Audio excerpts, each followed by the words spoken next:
कितना फायदा होगा? देखिए, सारे देश का ये छठे चरण का चुनाव, जिसके अंदर 25 मई को वोट डाले जाएंगे। सही मायने में तो आज से ही चुनाव प्रचार शुरू हुआ है। इलेक्शन कमीशन की गाइडलाइन के मुताबिक हमारा नॉमिनेशन 29 तारीख से स्टार्ट हुआ, 6 तारीख तक नॉमिनेशन थी। विड्रॉल का टाइम चला गया, निशान अलॉट हो गए और उसके बाद ये पहला दिन है जिसमें हमने चुनाव प्रचार शुरू करना है। और हम ऐसे ही स्थान पर हमारे महापुरुषों के स्टेचू के ऊपर फूल मालाएं चढ़ाकर, अगर लीगली आप देखोगे तो आज हम चुनाव प्रचार शुरू कर रहे हैं।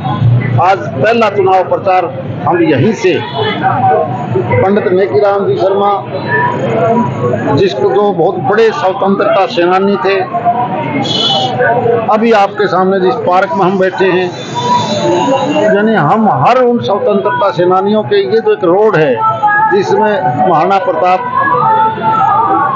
का भी बड़ा स्टेचू है, हमारा बदनलाल जी ढींगड़ा साहब का स्टेचू है, बाबा भीमराव अंबेडकर का स्टेचू है।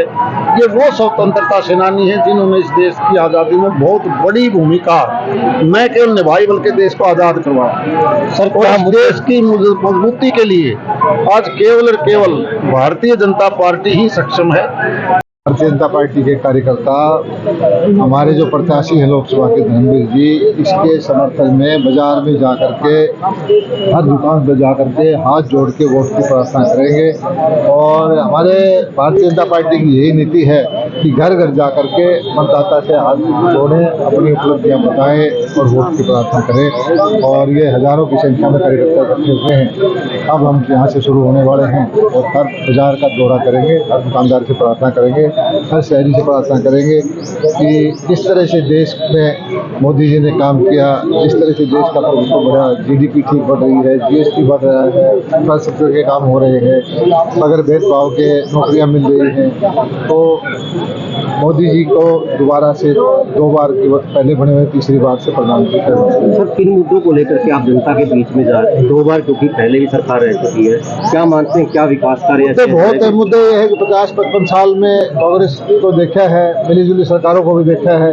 और इन 10 साल की हमारी उपलब्धियां देखी हैं। संकट का टाइम था, कोरोना की बीमारी थी, उसके बावजूद किस तरह से देश को आगे बढ़ाया है।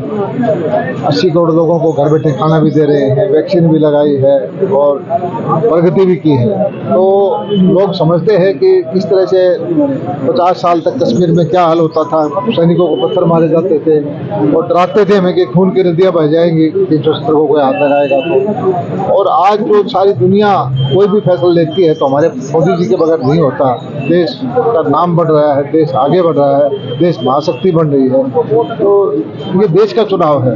और दूसरी तरफ देखते हैं विपक्षी गठबंधन में वो बगैर दुल्हे की बारात है, उनके पास कोई कैंडिडेट तो है नहीं। वो लोगों को गुमराह कर रहे हैं कि पहले हमें बहुमत दें, फिर हम फैसला करेंगे 6-6 महीने किस किस को प्रधानमंत्री बनाना है।